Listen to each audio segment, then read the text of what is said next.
थे। जैसे हम जानते हैं जगन्नाथ जी की रथ यात्रा पास आ रही है। हर वर्ष आषाढ़ महीने के शुक्ल पक्ष की द्वितीया को भगवान जगन्नाथ जी अपने श्री मंदिर से बाहर निकलते हैं और अपने भक्तों को दर्शन देने के लिए पहुंचते हैं। इस उपलक्ष्य में आज हम भगवान चैतन्य महाप्रभु ने जगन्नाथ जी के सामने किस प्रकार से नृत्य किया इसके ऊपर। Shreshth Prabhu please come here, Mukund Prabhu please come here.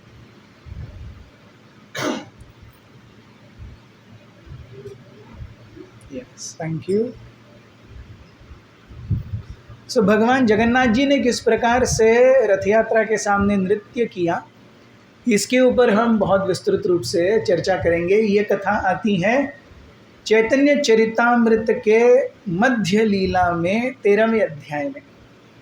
भगवान चैतन्य महाप्रभु ने किस प्रकार से विविध लीलाएं की इसके ऊपर 3 मुख्य ग्रंथ हैं, चैतन्य चरितामृत, चैतन्य भागवत और चैतन्य मंगल। और इसमें से चैतन्य महाप्रभु के उत्तरार्ध के जीवन में, अर्थात चैतन्य महाप्रभु का जीवन 48 वर्ष का, उस 48 वर्ष के जीवन में 24 वर्ष वे एक गृहस्थ के रूप में रहे। 24 वर्ष की उम्र में उन्होंने संन्यास लिया और अगले 24 वर्ष एक सन्यासी के रूप में रहे। उसमें से भी 18 साल वे जगन्नाथपुरी में रहे और 6 वर्षों तक उन्होंने दक्षिण भारत का भ्रमण किया। वो राम के लिए गए, वृंदावन गए। इस प्रकार से अलग अलग जगहों पर जो उनका विचरण रहा है वो रहा है लगभग 6 साल और 18 साल तक जगन्नाथपुरी में ही वास्तव्य रहा। इस वास्तव्य के दौरान बहुत प्रमुख वो भाग है लीलाओं का जहाँ पर हर साल जगन्नाथपुरी की रथ यात्रा के समय बंगाल से बहुत सारे भक्त जगन्नाथपुरी आया करते थे।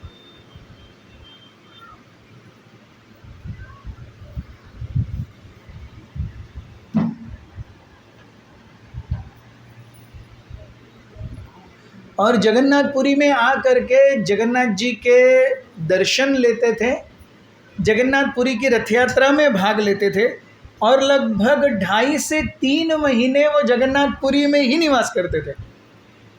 और 2.5-3 महीने जगन्नाथपुरी में रहने के बाद वापस वो बंगाल जाया करते थे अपने अपने घरों में।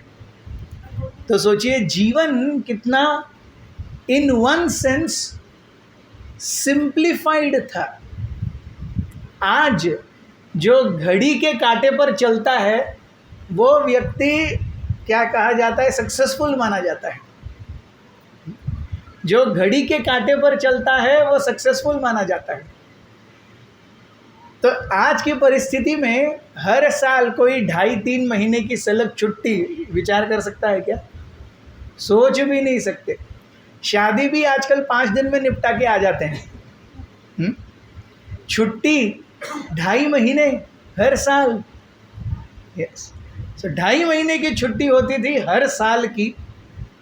और बंगाल से जगन्नाथपुरी आना, यहाँ पर 2-2.25 महीने चैतन्य महाप्रभु के संग में रहना और वापस 15 दिन लगते थे आने के लिए, 15 दिन जाने के लिए। इस प्रकार से अनेक भक्त आते थे।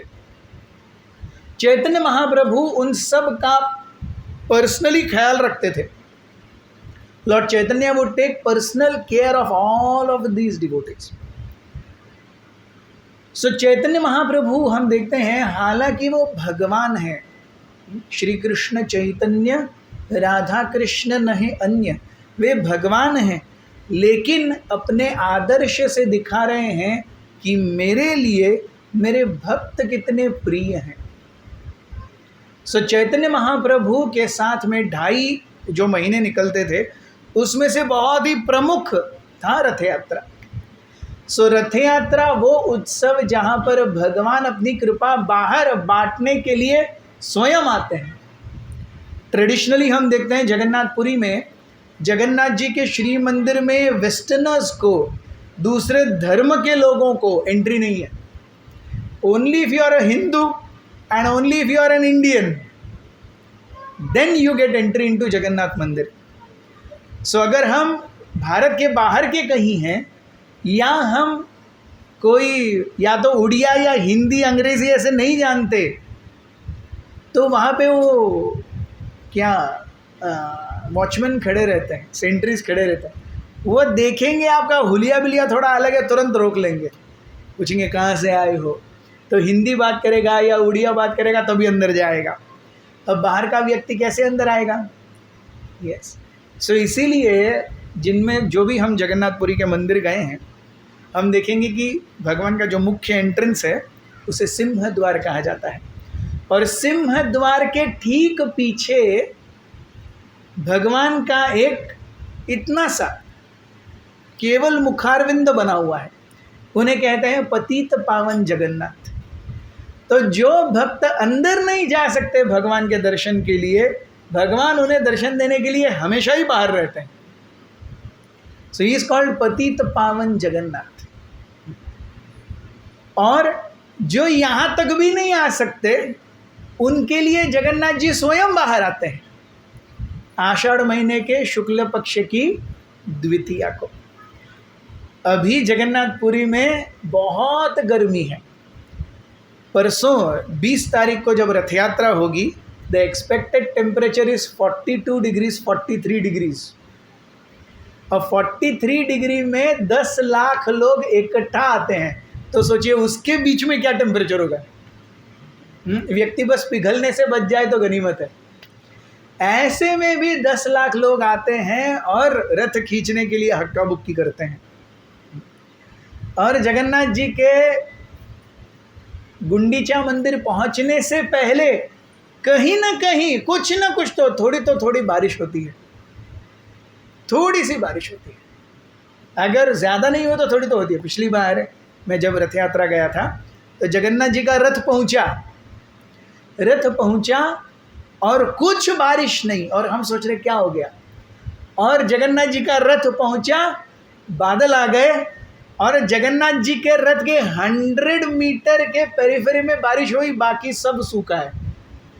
ये मैंने खुद देखा है पिछले साल अपनी आंखों से. सो 100 मीटर में बारिश है, उसके बाहर सब सूखा है. Yes. So Jagannath ji is very mystic. Jagannath ji कैसे रहते हैं? जगन्नाथ जी के बारे में जो भक्त जानते हैं, थोड़ा सा वे जानते होंगे कि गर्मी के मौसम में बहुत हेवी गर्मी के कारण जगन्नाथ जी को रथ यात्रा से 15 दिन पहले मंदिर के बाहर लाया जाता है, और लगभग 108 घड़े बड़े बड़े ठंडे पानी से उनको नहलाया जाता है. बहुत गर्मी में ठंडे पानी में स्नान करेंगे तो क्या होगा? बुखार होगा. जगन्नाथ जी को बुखार हो जाता है.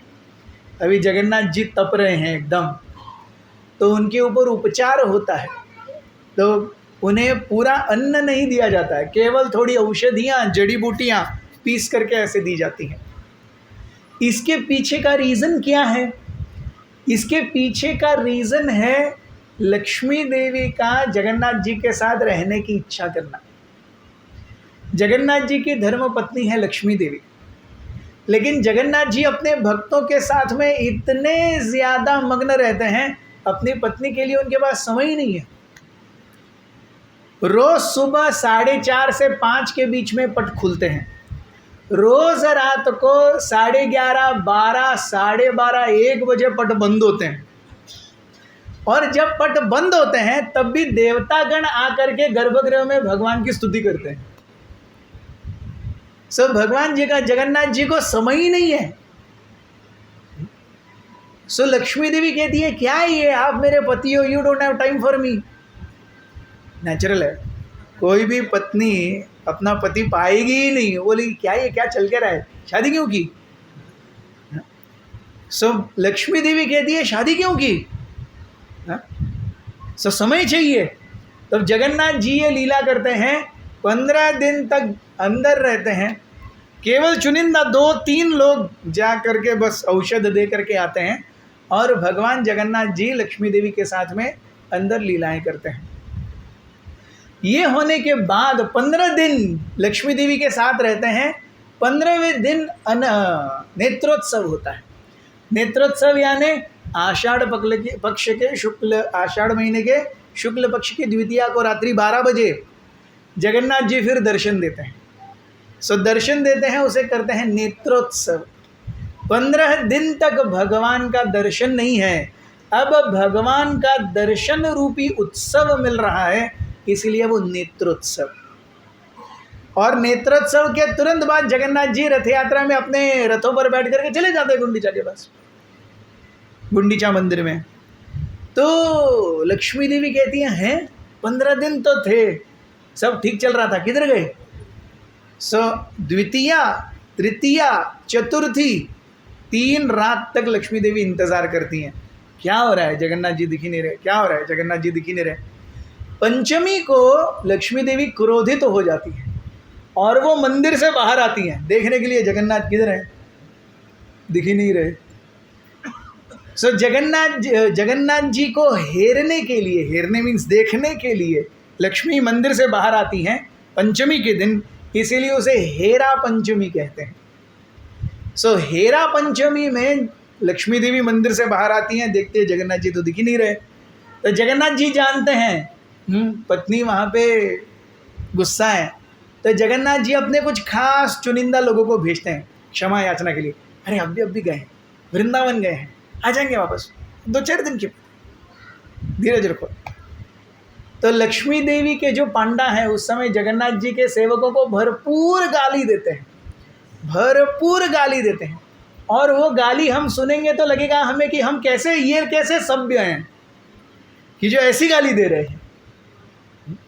ऐसी गालियां दी जाती हैं कि सभ्य व्यक्ति ना बोल सकता है ना सुन सकता है, केवल हरे कृष्णा करके। सो लक्ष्मी देवी बहुत गुस्से में है और जगन्नाथ जी के सेवक लक्ष्मी देवी के लिए बहुत सारे हार, आभूषण, वस्त्र, कीमती चीज़ें ये सब ला करके देते हैं। जगन्नाथ लक्ष्मी देवी थोड़ा संतुष्ट हो जाती है, ठीक है जल्दी आना करके अंदर चली जाती है। सो ये है हेरा पंचमी। सो जगन्नाथ जी अपने श्री मंदिर से बाहर निकलते हैं और गुंडीचा मंदिर जाते हैं। गुंडीचा मंदिर क्यों जाते हैं, इसके पीछे की भी आख्यायिका है। जब इंद्रद्युम्न महाराज ने, हमने जो ये मंदिर देख रहे हैं कई बार उसका जीर्णोद्धार हो चुका है, लेकिन उसका जो ओरिजिनल मंदिर था सत्ययुग में वो महाराज इंद्रद्युम्न ने बनाया था। तो महाराज इंद्रद्युम्न ने जब भगवान का ये मंदिर बनाया, उसके बाद में भगवान महाराज इंद्रद्युम्न की सेवा भावना से इतने प्रसन्न हुए, वे कहते हैं इंद्रद्युम्न से, इंद्रद्युम्न तुम्हारे मन की इच्छा क्या है, मांगो। What boon do you want? Please ask. सो इंद्रद्युम्न महाराज ने बड़ा ही विचित्र वर मांगा। उन्होंने कहा मुझे निसंतान रहने दो, I do not want any children. तो जगन्नाथ जी पूछते हैं क्यों? तो महाराज इंद्रद्युम्न कहते हैं कि अगर मेरी संतानें होंगी तो आगे जा कर के वो सब बोलेंगे अरे मेरे पिताजी ने बनाया, मेरे दादाजी ने बनाया, हमारा फैमिली मंदिर है। सो मैं चाहता हूँ कि ये हमारा फैमिली मंदिर न रहे। आप जगन्नाथ हैं और जगत के हर एक व्यक्ति पर आपका और जगत के हर एक व्यक्ति का आप पर उतना ही अधिकार है जितना मेरा है। सो ये जगन्नाथ का मंदिर रहे, ये इंद्रद्युम्न का मंदिर न रहे। सो जगन्नाथ जी इतने प्रसन्न हुए इंद्रद्युम्न की इस भावना से, उन्होंने कहा हे इंद्रद्युम्न तुम्हें संतान नहीं चाहिए थी ना जीवन में, ठीक है तुम्हें फिजिकली कोई संतान नहीं होगी, लेकिन हर साल मैं, बलदेव और सुभद्रा तीनों स्वयं तुम्हारे पुत्र और पुत्री के रूप में आएंगे। सो इंद्रद्युम्न महाराज की पत्नी का नाम था गुंडीचा। सो श्री मंदिर से लगभग 3.5-4 किलोमीटर की दूरी पर यह गुंडीचा मंदिर है और गुंडीचा मंदिर में जगन्नाथ जी 9 दिन निवास करते हैं। This 9 days signifies 9 months of gestation. 9 महीने जो एक बालक अपनी माँ के कोख में रहता है उसको संबोधित करते हैं ये 9 दिन जब जगन्नाथ जी गुंडीचा मंदिर में जाते हैं। और Bahuda Rath Yatra, Bahuda means return, so return Rath Yatra is like they are coming out of the womb of Gundicha Devi. सो जगन्नाथ जी ने इस प्रकार से वर दिया इंद्रद्युम्न को। सो ये मंदिर, उसके पीछे की आख्यायिका, गुंडीचा मंदिर, और इसके बीच में क्या क्या हेरा पंचमी जैसे उत्सव होते हैं, इवन ये आषाढ़ शुक्ल द्वितीया, भगवान अपने मंदिर से जब बाहर निकलते हैं तो उस प्रोसेस को, इसको पांडु विजय कहते हैं। पांडु विजय उसका अपभ्रंश होकर के आज वो पहंडी हो गया है। सो पहंडी या पंडु विजय अर्थात जगन्नाथ जी बहुत विशाल हैं। जगन्नाथ जी का जो रूप है उसकी हाइट 7.5 फुट की है। Jagannath ji height is 7.5 feet. Baldev ji height is 8 feet and they are huge. They are really huge. आपने किसी ने देखा है एक्चुअल जगन्नाथपुरी रथ यात्रा या टीवी में रथ यात्रा देखी है? कितने लोगों ने देखी? सो इस बार ज़रूर देखिए। डीडी नेशनल पे भी दिखाते हैं, उड़ीसा दूरदर्शन पे भी दिखाते हैं, लाइव कवरेज होता है। OTV पर दिखाते हैं। सो OTV पर लाइव कवरेज होता है, डीडी नेशनल पर भी लाइव कवरेज होता था, आज पता नहीं। सो ज़रूर देखिए, भगवान जगन्नाथ जी बहुत विशालकाय हैं। सो उनको उनकी रत्न वेदी से नीचे निकाला जाता है। एक बड़े प्लेटफॉर्म पर जगन्नाथ, बलदेव और सुभद्रा विराजमान है। उस प्लेटफॉर्म के नीचे 1008 शालिग्राम है। सो जगन्नाथ जी 1008 शालिग्राम के ऊपर बैठते हैं और उनको वहाँ से नीचे लेके जाया जाता है, और ऐसे उनको उठाना और आगे रखना कोई बहुत भारी चीज़ है। तो हम क्या करते हैं, 4, 5, 6 लोग मिलकर सो 5-6 इंच कर के ही वो चीज़ आगे बढ़ती है। तो जगन्नाथ जी कितने हैं। सो जगन्नाथ जी को ऊश भी नहीं किया जा सकता।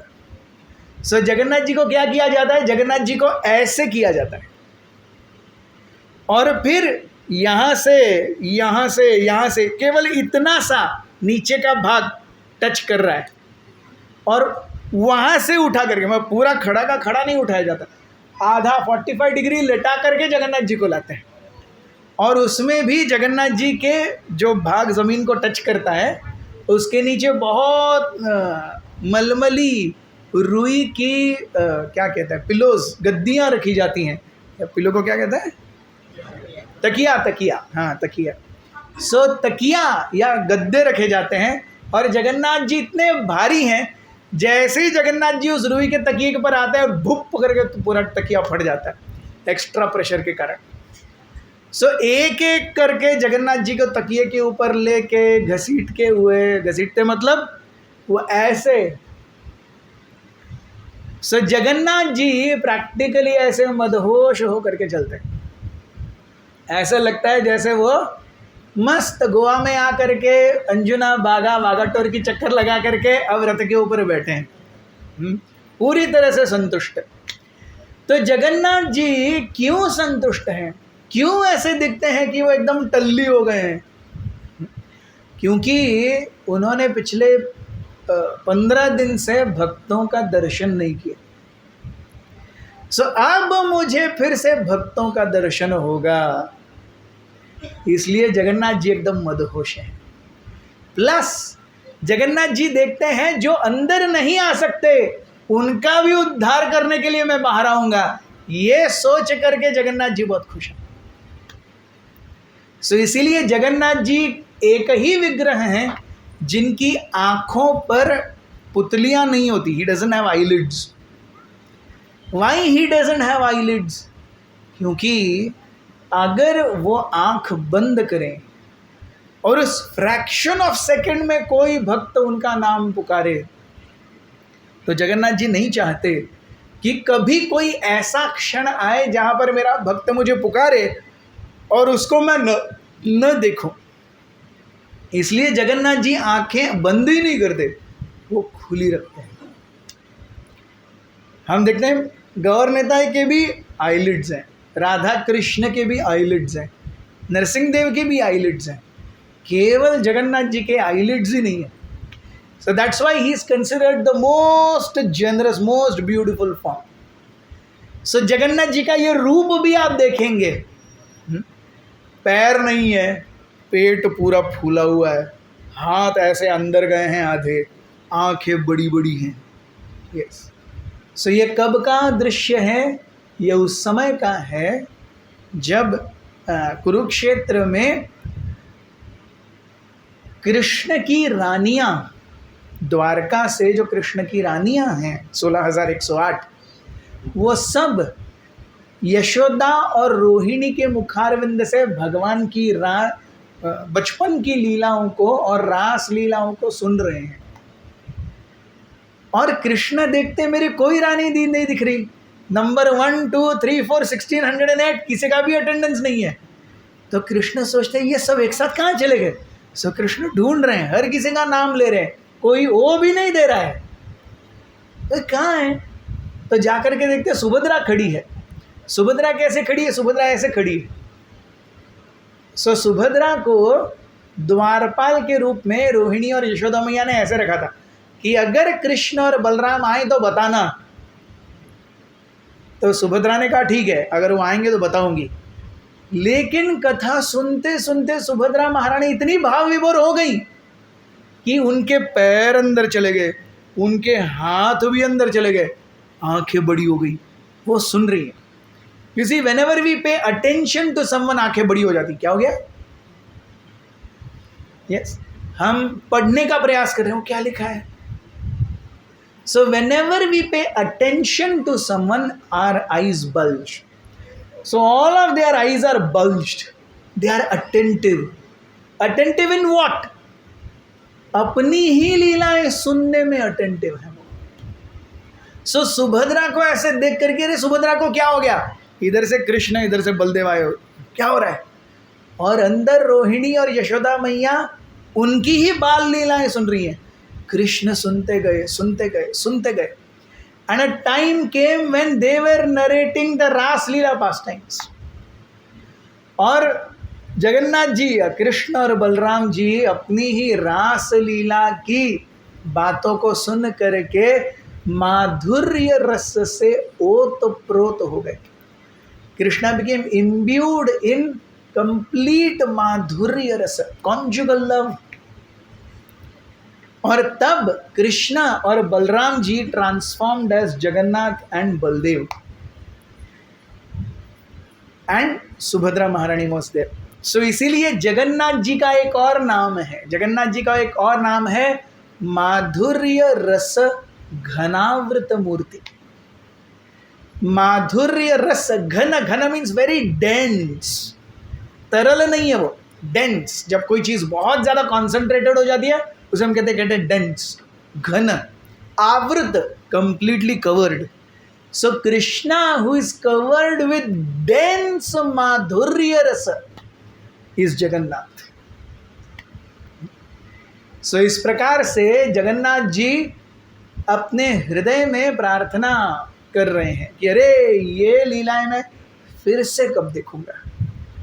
और राधा रानी वहीं पर कुरुक्षेत्र में कृष्ण को देखती हैं और कृष्ण को देख करके राधा रानी कहती हैं, हे कृष्ण, यहाँ पर तुम राजा हो, तुम्हारे साथ ऐशो आराम है, तुम्हारे साथ सोना है, तुम्हारे साथ पालकी है, you are like a royal person. लेकिन मुझे तुम्हें देख करके आनंद नहीं आ रहा. मुझे कृष्ण कैसे चाहिए?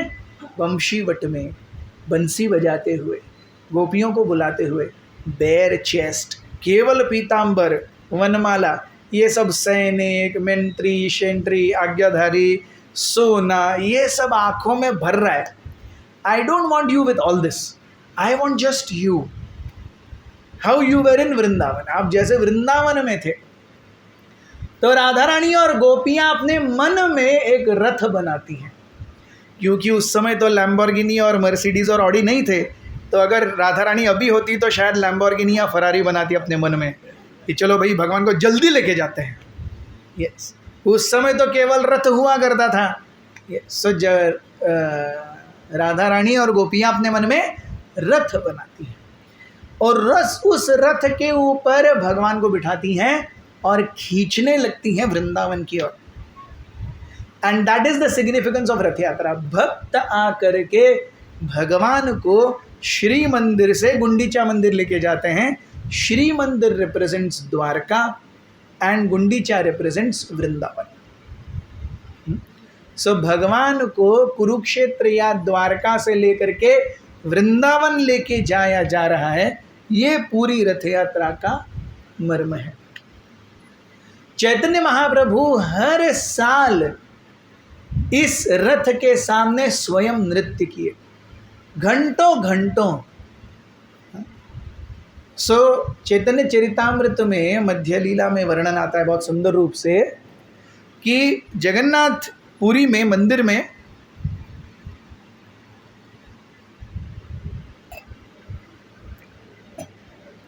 रथ यात्रा की प्रथम संध्या पर, कृपया सभी थोड़ा आगे आइए, माता जी आगे आइए,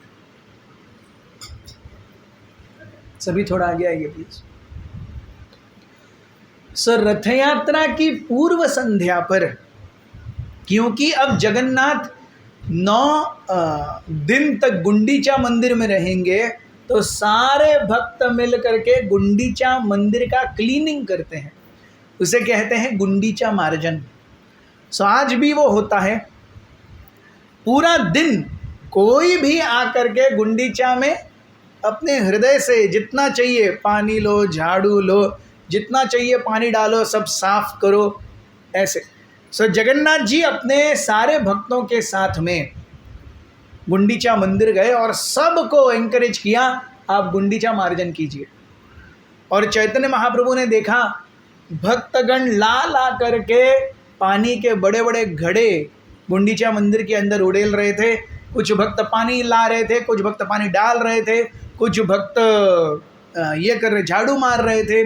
जब झाड़ू मार करके पूरा तिनका निकाल दिया, उसके बाद जो सूक्ष्म रूप से बची हुई धूल होती है वो निकालने के लिए चैतन्य महाप्रभु ने अपनी उत्तरी निकाली, ऊपर का। सो ऊपर का निकाल के उससे हर छोटा छोटा कोना साफ किया। और चैतन्य महाप्रभु के भक्तों ने भी देख करके कि अरे चैतन्य महाप्रभु अपना उत्तरिया निकाल करके कोना कोना साफ कर रहे हैं, सारे भक्त भी अपना उत्तरिया निकाल करके कोना कोना साफ करने लगे। चैतन्य महाप्रभु हर किसी को इंकरेज कर रहे थे कि अरे please do more, do as much as cleaning as possible. हर किसी को एंकरेज करते, खुद करते करते भी जब दिन के अंत में सब ने अपने अपना जितना क्लीनिंग करके सब कचरा, धूल, मिट्टी सब एकत्रित की थी, उससे 5 गुना ज्यादा धूल मिट्टी चैतन्य महाप्रभु ने अकेले एकत्रित की थी। The entire day all the devotees were nicely cleaning. और सारे भक्तों का मिला करके जो धूल मिट्टी इत्यादि आया, पत्ते, ये सब आता है क्लीनिंग करने में, उससे 5 गुना से ज़्यादा चैतन्य महाप्रभु ने अकेले किया। एंड द नेक्स्ट डे चैतन्य चरितामृत वर्णन करता है, चैतन्य महाप्रभु बहुत जल्दी उठे, रात्रि थी, अब तक ब्रह्म मुहूर्त आया भी नहीं था। चैतन्य महाप्रभु उठ गए, अपने सारे भक्तों के साथ में उठे और जा करके शुचिर्भूत हुए, स्नान किया। स्नान करके रथ के पास आ गए, श्री मंदिर के पास पहंडी देखने के लिए। पहंडी अर्थात जब भगवान अपने रत्नवेदी से, श्री मंदिर से उठ करके निकलते हैं, बाहर आते हैं और बाहर रथ के ऊपर विराजमान होते हैं। So right from Ratnavedi to this is called as Pahandi. So इस पहंडी के बाद में, अब इस पहंडी के समय में महाराज प्रताप रुद्र, वहाँ के गजपति, वहाँ के राजा भी उनके साथ थे। So Maharaj Pratap Rudra was making sure that Chaitanya Mahaprabhu and all of his associates also have darshan of Pahandi very nicely. So Maharaj Pratap Rudra राजा होकर के भी ही वॉज मेकिंग श्योर कि चैतन्य महाप्रभु और उनके सारे भक्तों को भगवान का ये पंडु विजय या पहंडी का जो पूरा त्यौहार है, उत्सव है, वो बहुत अच्छे से देखने को मिले।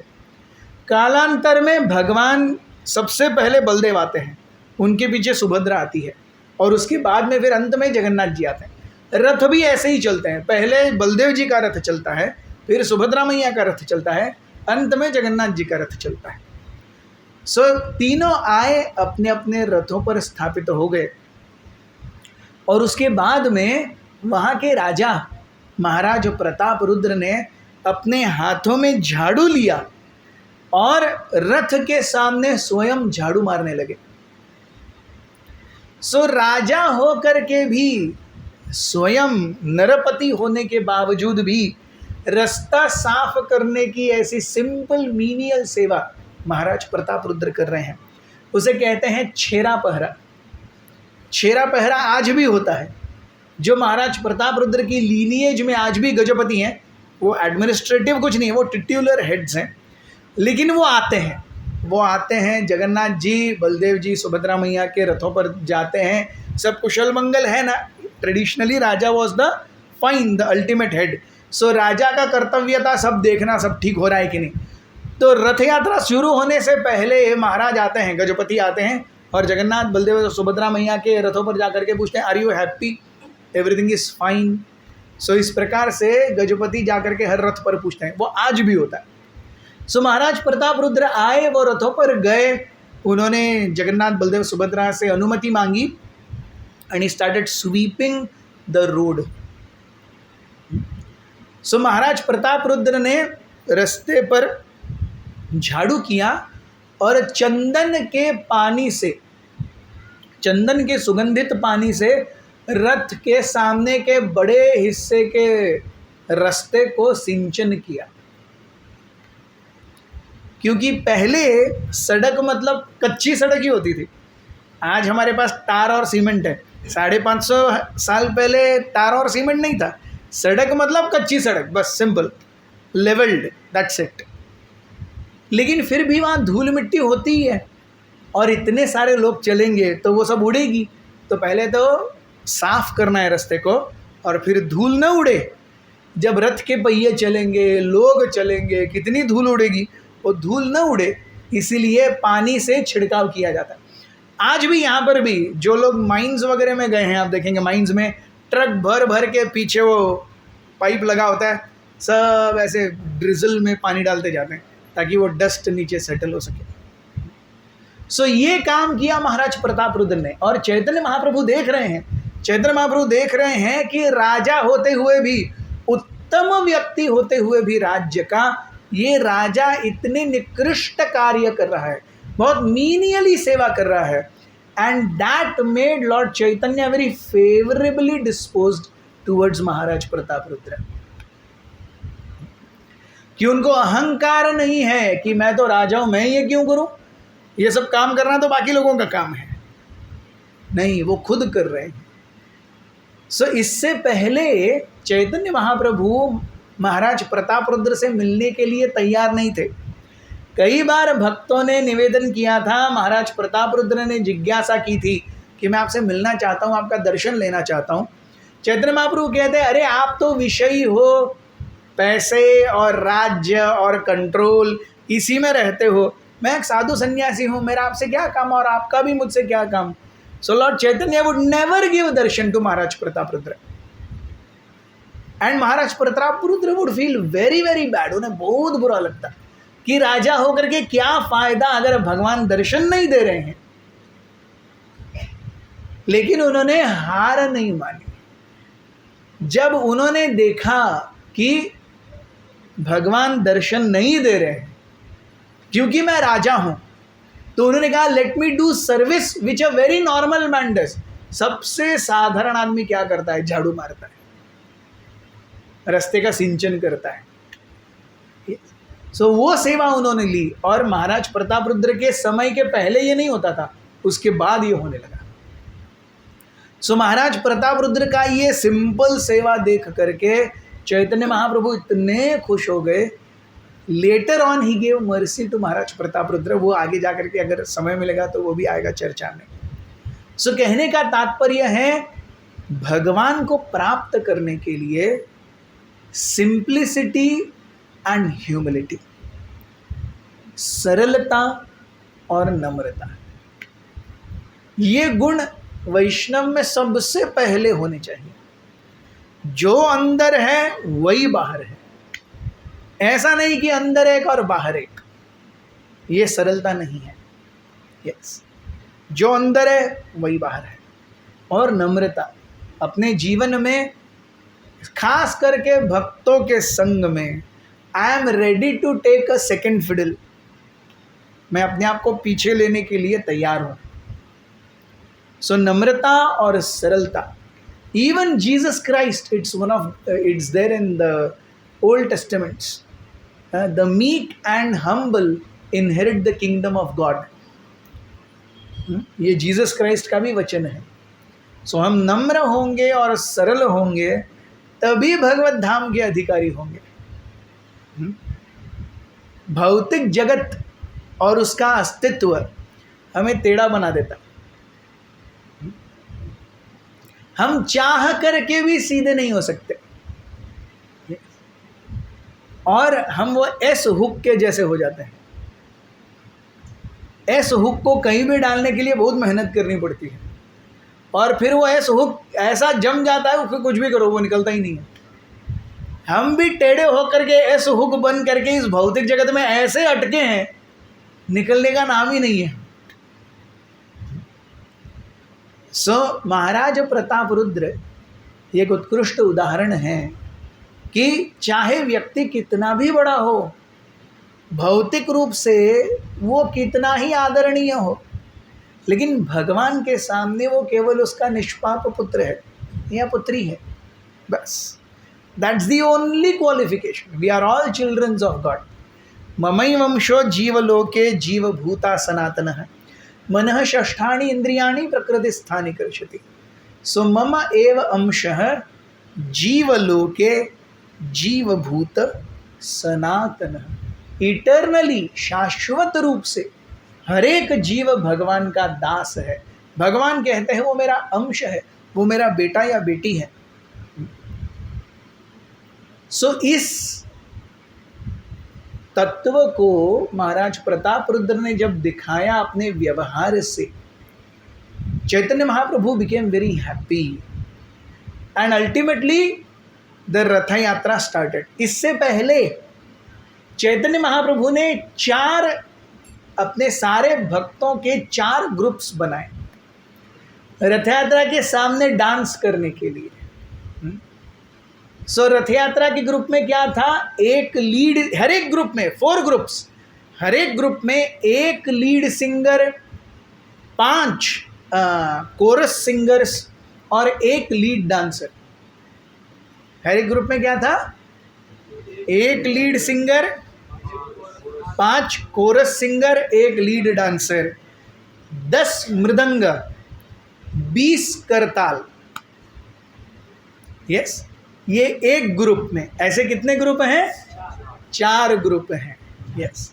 सो प्रथम ग्रुप में Nityanand Prabhu lead dancer, second group में Advaitacharya lead dancer, third group में हरिदास ठाकुर लीड डांसर, और फोर्थ ग्रुप में Vakreshwar Pandit lead dancer. So ये 4 लोग लीड डांसर्स।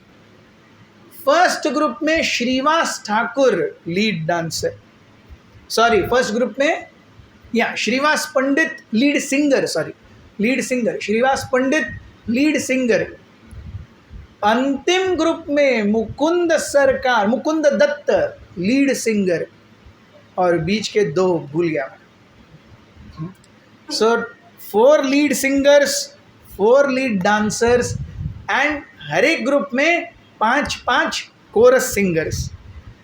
ये भगवान ने मंडली बना दी।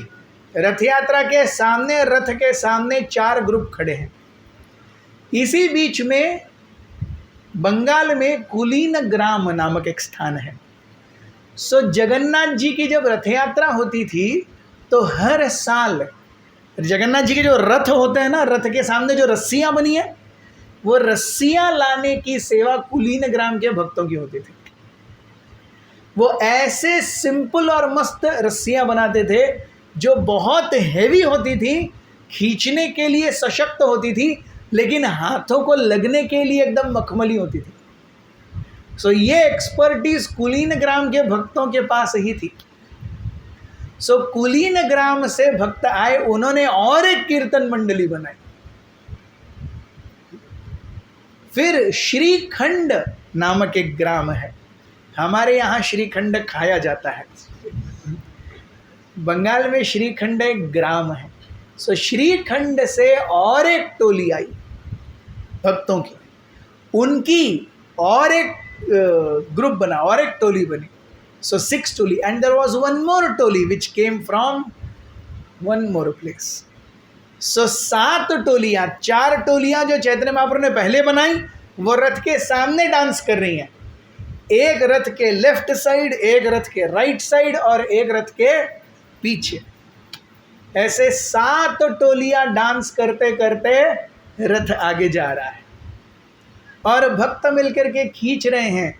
चैतन्य महाप्रभु रथ के सामने डांस कर रहे हैं, कभी इस टोली में, उस टोली में, कभी इधर टोली में, उधर टोली में, पीछे की टोली में चैतन्य महाप्रभु डांस कर रहे हैं। एक समय ऐसा आया जब चैतन्य महाप्रभु ने देखा, अरे क्या हो रहा है, क्या मेरे स्वामी, चैतन्य महाप्रभु स्वयं भगवान है, लेकिन वो जगन्नाथ जी को देख करके सोचते हैं, क्या मेरे स्वामी सही में मुझे समझते हैं, मुझे याद करते हैं। तो वो डांस करते करते रथ के पीछे चले गए और पीछे जाने के बाद में वो उधर ही रुक गए। He did not dance, he just started walking. तो Chaitanya Mahaprabhu thought, let me test Jagannath. Does he remember me? If he remembers me, he will not go ahead. वो आगे नहीं जाएंगे। और जैसे ही चैतन्य महाप्रभु ने ये सोचा, रथ रुक गया। रथ रुक गया और 3-4 घंटे चैतन्य महाप्रभु रथ के सामने ही नहीं आए। चैतन्य महाप्रभु देख रहे हैं, भगवान कब तक मुझे याद करते हैं, मेरे न आने तक भगवान हिलेंगे या नहीं हिलेंगे। और 3-4 घंटे रथ हिल ही नहीं रहा है। यहाँ पे महाराज प्रताप रुद्र टेंशन में, रथ ही नहीं हिल रहा है, रथ ही नहीं हिल रहा है, रथ ही नहीं हिल रहा है। उन्होंने पूरे उड़ीसा के सबसे महानतम जो मल्ल योद्धा थे, जो रथ यात्रा में आए थे, उनको बुलाया, उन्होंने रथ खींचा, रथ नहीं हिला। फिर महाराज प्रताप रुद्र ने 10 हाथियों को बुलाया, 5 इधर से 5 उधर से, 10 हाथी खींच रहे हैं रथ को, रथ नहीं हिला। तब चैतन्य महाप्रभु बहुत खुश हो गए कि मेरे स्वामी मुझे भूले नहीं हैं, और जब तक मैं स्पर्श न करूंगा तब तक जगन्नाथ जी आगे नहीं जाएंगे। चैतन्य महाप्रभु ने पीछे से ही अपना सर जगन्नाथ जी के रथ के पीछे ऐसे लगाया, और जैसे ही वह स्पर्श हुआ, गड़गड़ गड़गड़ गड़गड़ रथ आगे जा रहा है। So this a very very intimate pass time. यहाँ पर हम देखते हैं कि 2 भगवान एक दूसरे के सामने हैं, और दोनों के बीच में प्रेममयी आदान प्रदान चल रहा है।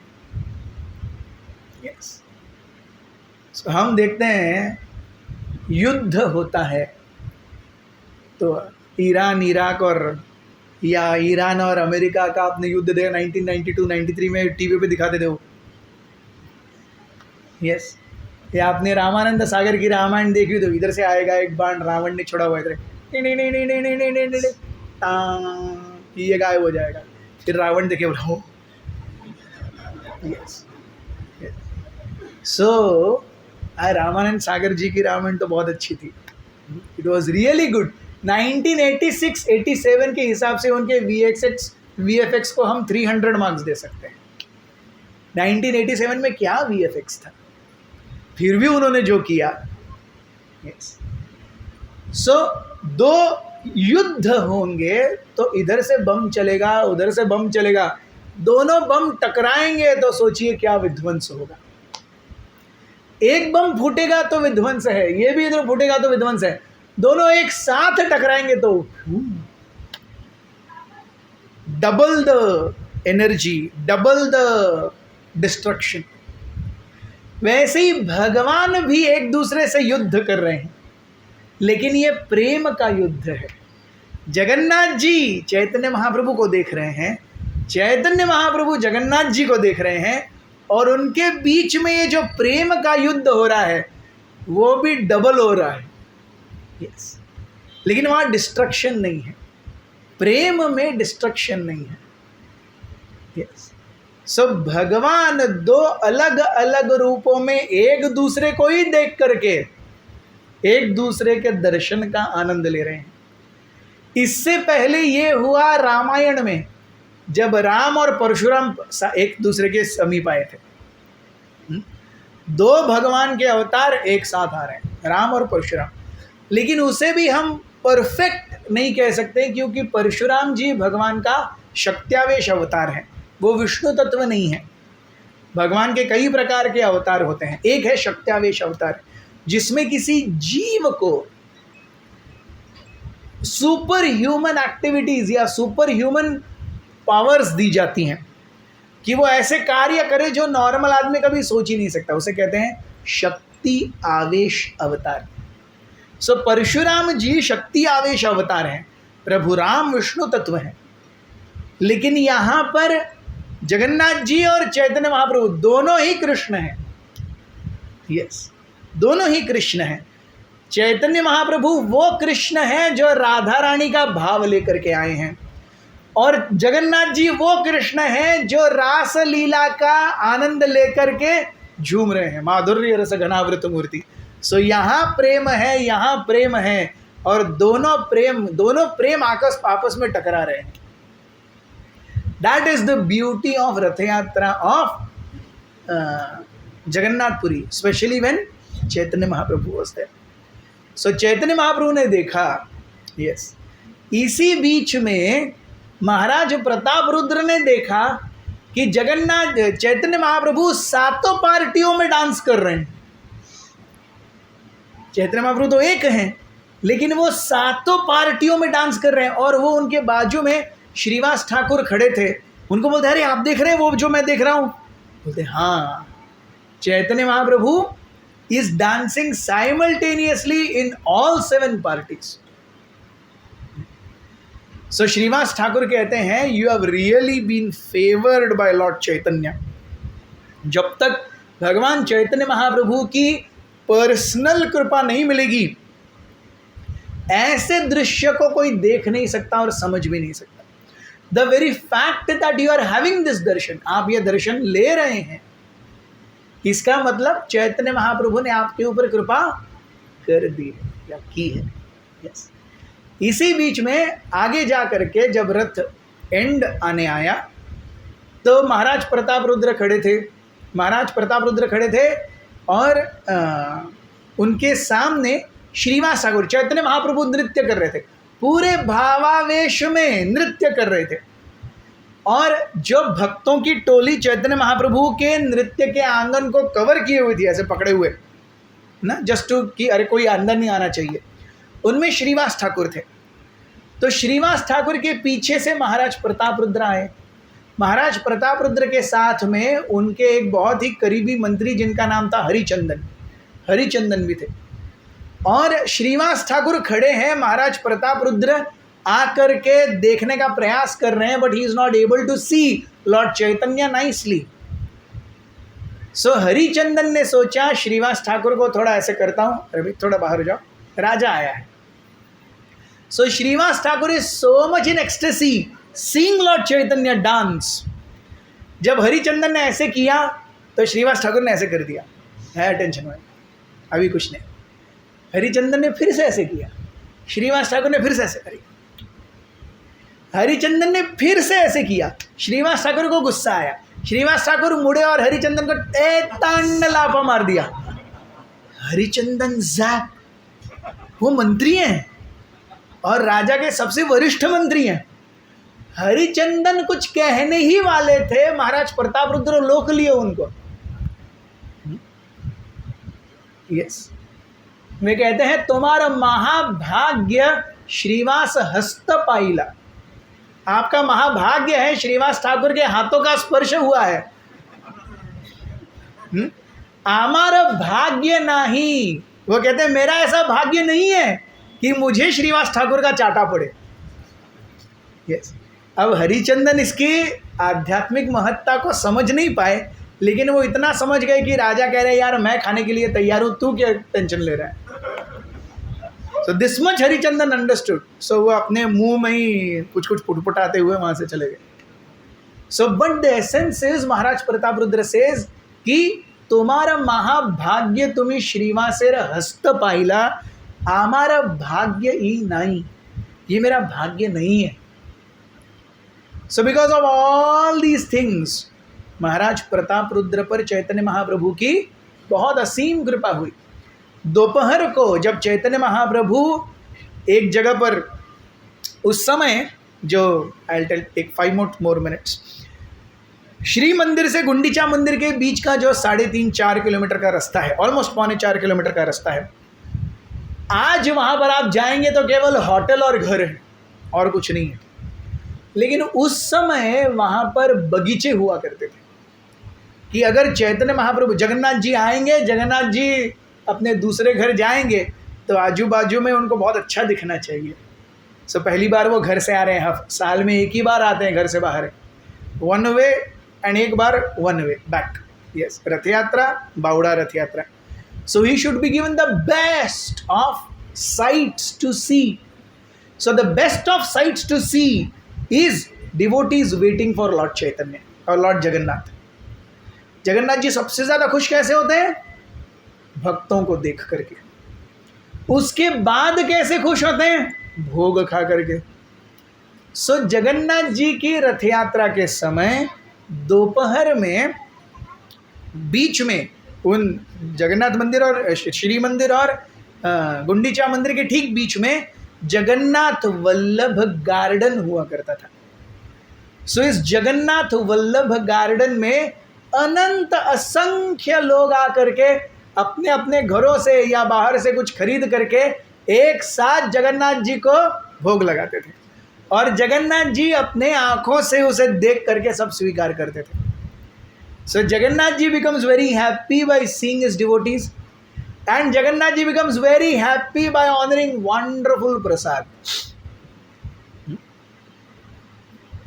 सो जगन्नाथ जी के मंदिर में रोज 1.5 टन चावल बनता है। रोज 1.5 टन चावल रोज।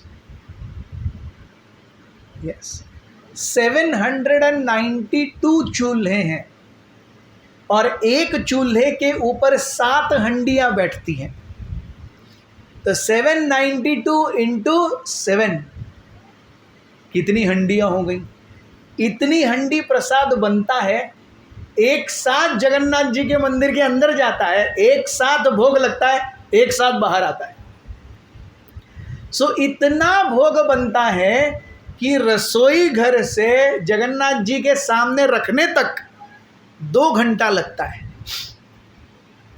और फिर भोग हो गया निकालने के लिए 2 घंटा लगता है और उस 2 घंटे में नया भोग बन जाता है, वो फिर 2 घंटे लगता है, फिर भोग लगता है, वो 2 घंटे बाहर आता है, तब तक नया भोग बनता है। ऐसे 6 भोग लेते हैं जगन्नाथ जी।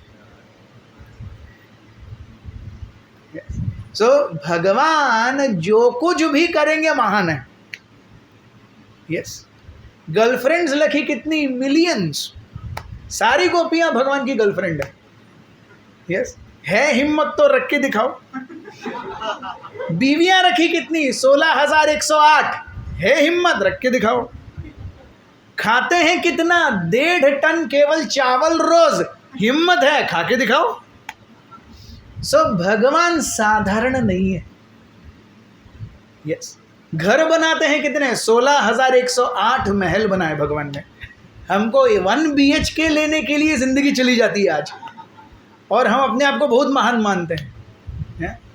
मतलब भगवान ने कान के नीचे बजाने की इतनी भी औकात नहीं है हमारी।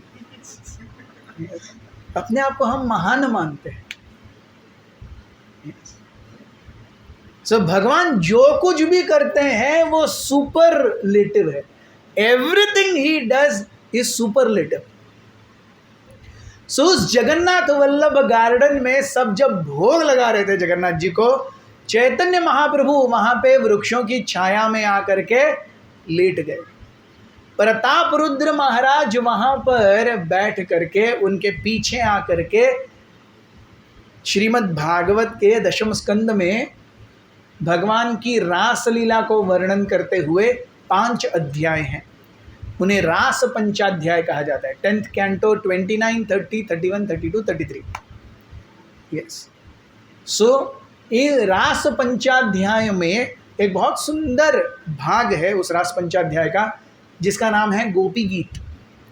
गोपी गीत अर्थात जब भगवान गोपियों के साथ रासलीला करते करते अदृश्य हो गए, भगवान गोपियों को छोड़ करके चले गए, तो उनके विरह में गोपियां गा रही हैं।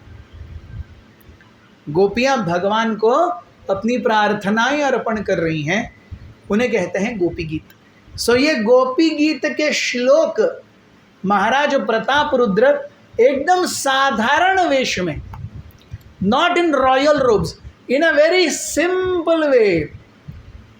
उसमें से बहुत सुंदर पंक्ति है। तव कथामृतम तप्त जीवनम कवि बिरीडितम कल्मषापहम श्रवण मंगलम श्रीमदाततम भुवि गृह्णन्ति ये भूरिदा जना।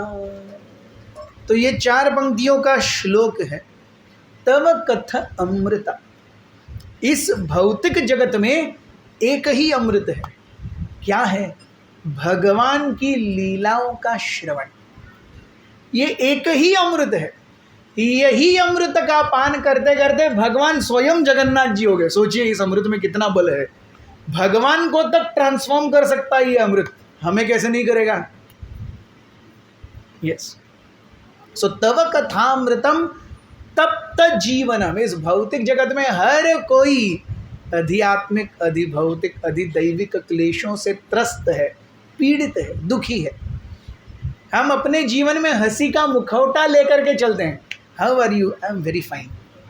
लेकिन हर एक के घर में जाकर के देखिए, यस, हर कोई समस्याओं से गुजर रहा है, पर हम बोलते क्या है? How are you? I am very. So तव कथामृतम तप्त जीवनम कवि भीरीडितम कल्मषापहम। यस, कवि भी, सबसे महान महान दार्शनिक लोगों ने भी कहा है कि आपके लीलाओं का श्रवण ये कल्मष अपह, ये जीवन के कल्मषों को दूर करेगा। श्रवण मंगलम। आपकी कथाएं कैसी हैं? सुनने में बहुत आनंददायक हैं। श्रीमदाततम, दे ब्रिंग ऑल ऑस्पिशियसनेस। श्रीमद means all auspiciousness. So Shrimad Bhagavad Gita, the Gita that brings all auspiciousness. Shrimad Bhagavatam, that Bhagavatam which brings all auspiciousness. So श्रीमदाततम। ऐसे आपकी लीलाओं को भुवि, इस भौतिक जगत में, गृह्णन्ति, गृह्णन्ति मीन्स बोलते हुए, प्रचार करते हुए, भूरिदा जना, जो कोई भी आपके ऐसी श्रवण मंगल लीलाओं को या उन लीलाओं का प्रचार करते हैं, वो सही में भूरिदा, भूरिदा मीन्स मैग्नानिमस, बहुत ही उदार व्यक्ति है वो। सो भूरिदा जना। सो जैसे ही चैतन्य महाप्रभु ने ये भूरिदा जना सुना, चैतन्य महाप्रभु भावावेश में आ गए और उठ करके ठीक जा करके महाराज प्रताप रुद्र, जो एकदम सिंपल वस्त्रों में ये पंक्तियां गा रहे थे, उनको आलिंगन करने लगे। तुम्ही भूरिदा, तुम्ही भूरिदा, आप वो भूरिदा व्यक्ति हो। You are that magnanimous soul. So Lord Chaitanya went into ecstasy and he's saying, who is that magnanimous person? You are that magnanimous, भूरिदा भूरिदा। सो इस प्रकार से चैतन्य महाप्रभु ने रथ यात्रा के दिन महाराज प्रताप रुद्र को असीम कृपा दी, जो उससे पहले वो महाराज प्रताप रुद्र को कभी नहीं दिए थे। सो ऐसी सुंदर लीलाओं से, कई सारी लीलाओं से ये रथ यात्रा लैस है। इसको बहुत डिटेल में आप पढ़ सकते हैं चैतन्य चरितामृत मध्य लीला चैप्टर 12 और 13। आप केवल, आपके पास अगर चैतन्य चरितामृत है, वेरी वेरी गुड, नहीं तो आप केवल गूगल पर टाइप कीजिए सीसी मध्य चैप्टर 12, आ जाएगा पूरा और आप आराम से पढ़ सकते हैं। सो भगवान की लीलाएं इतनी सुंदर हैं, और आज technology, thanks to technology, they are all available so easily, anyone. Yes, so 19 तारीख को और 20 तारीख को, on 19th of June, please read CC Madhya chapter 12, and on 20th of June, please read CC Madhya chapter 13. Yes, हमने जो बताया वो इन 2 अध्यायों का बहुत ही छोटा सा सारांश है. There is lot of details. Thank you very very much. Hare